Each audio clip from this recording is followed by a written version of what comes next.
Hi everybody, this is Electrolama. I'm here with the Gemini space program.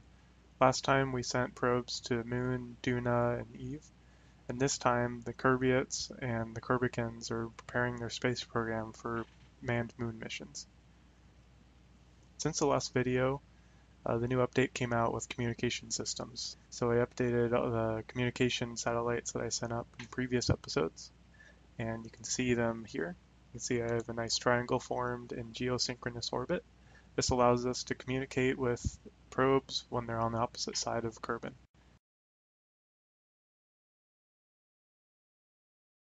As you may remember from a previous episode, the Kerbiate Union was the first one to send a Kerbal into space, Yuri Kerman. But the Kerbiates want to do more than just sit in a capsule.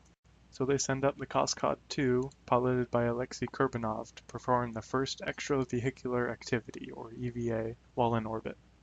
So cosmonaut Kerbinov fires his rockets to establish a safe Kerbal orbit, while he prepares mentally for the more dangerous part of the mission, the EVA. He climbed out and grabbed the ladder and saw a beautiful view of Kerbin, and then let go of the ladder while he floated in space for several seconds. He enjoyed this feeling of weightlessness, but he also realized that one false move and he would float off into space. So he decided to climb back into the capsule and return home. While returning home, Alexei Kerman pressed the button to activate the parachutes, but the parachutes wouldn't open. The Kerbiates couldn't do anything to save Alexei, and he fell to his doom. But the Kerbiates knew that all great achievements have their risk. So they decided to update their parachute system and launch Alexei Kerbinov II. The Koskod-2B included a new launch system the Kerbiates would use from now on. It also included an airlock, retro boosters, and of course an upgraded parachute system.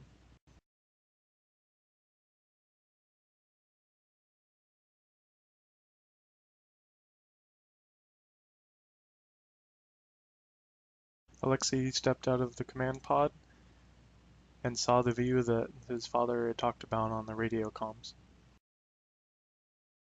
After a few minutes of sightseeing, he stepped back into the command pod and decided to return home. The Kerbiate engineers were worried about the new parachute system, but they were confident that it would return him home safely, and that's what it did. Across the ocean, the Kerbicans decided they needed to step up their space program, so they established the Kerbini program. This would be composed of tests of sending up Kerbals, performing rendezvous and docking, and EVAs to prepare for the manned moon landings. In the Kerbini 4 mission, the Kerbiates decided to test out their new EVA jetpack. While preparing for the return trip, Ed Kerman pressed the button to disconnect the command module from the service module. However, there was a glitch in the system, but the Kerbal engineers decided this wouldn't be a problem and ordered Ed to land with the service module still attached. And they made a note to themselves to change this issue before the Kerbini 6 mission. The Kerbini 6A program was just another standard manned mission.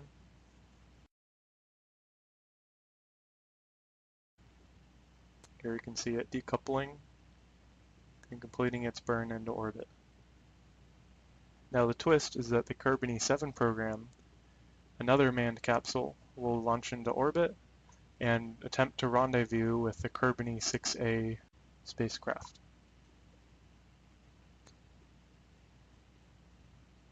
Here you can see it's getting into orbit ahead of the Kerbini 6A spacecraft, and it's launching into a higher orbit. Now you may remember that a higher orbit is a slower one. So while staying in a higher orbit, it can complete its burn just in time to rendezvous with the Kerbini 6A module. Here you see it in target mode, burning away from the spacecraft while burning into orbit. And this will enable a rendezvous with the 6A spacecraft. The computers show that the separation distance is closing in.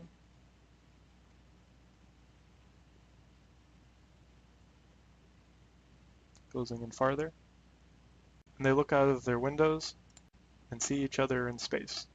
For once, going to space is not lonely anymore. Now, the spacecrafts didn't have any docking mechanisms, so in the next Kerbini mission, they send out a target vehicle. Now, it would be too risky to send up another manned vehicle to dock with, so they send up an unmanned space probe, launched it into orbit, along with some Hullcams, and see a nice view of Kerbin. It also included a docking port cam.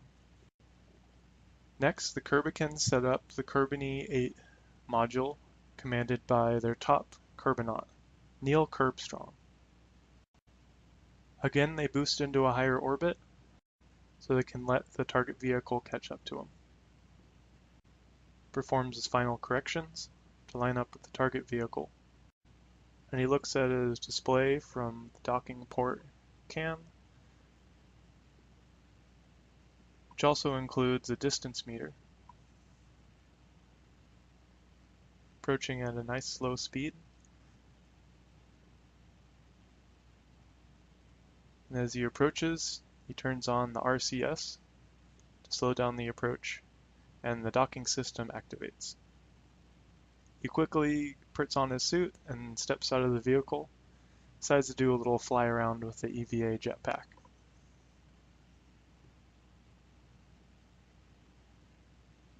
And after a few minutes, he decides to return back to the vehicle and prepare for future missions. Next, the Kerbicans decide to launch a mission where they dock two spacecrafts, both manned. So they call it the 2 Kerbal 1 Party mission, or the 2K1P for short. So they can test their new command module that seats multiple Kerbals, which they'll use for their manned mission to the moon. So, like always, they perform their rendezvous. So they've been practicing in simulations.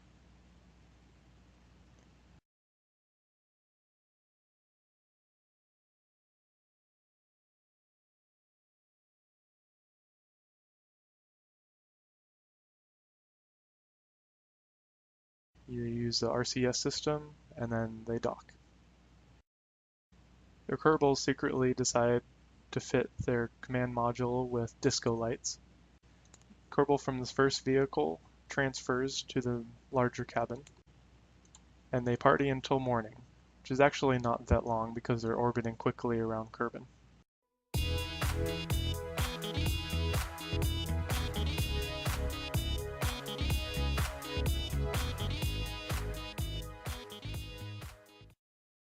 As the sun rises, they make their preparations to return back home.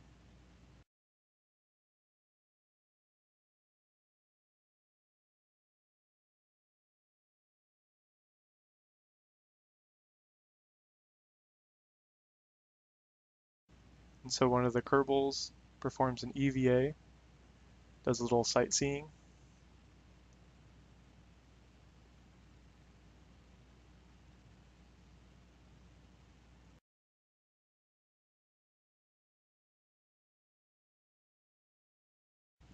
And then the two modules separate and each independently return back home. So they use their built-in retro boosters to deorbit.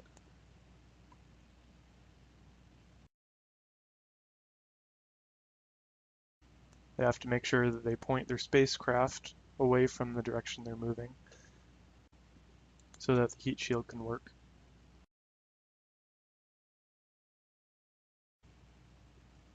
Luckily, the parachutes work, and they land safely in the ocean.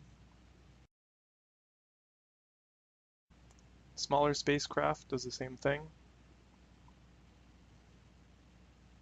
and also lands safely in the ocean, not too far from the KSC.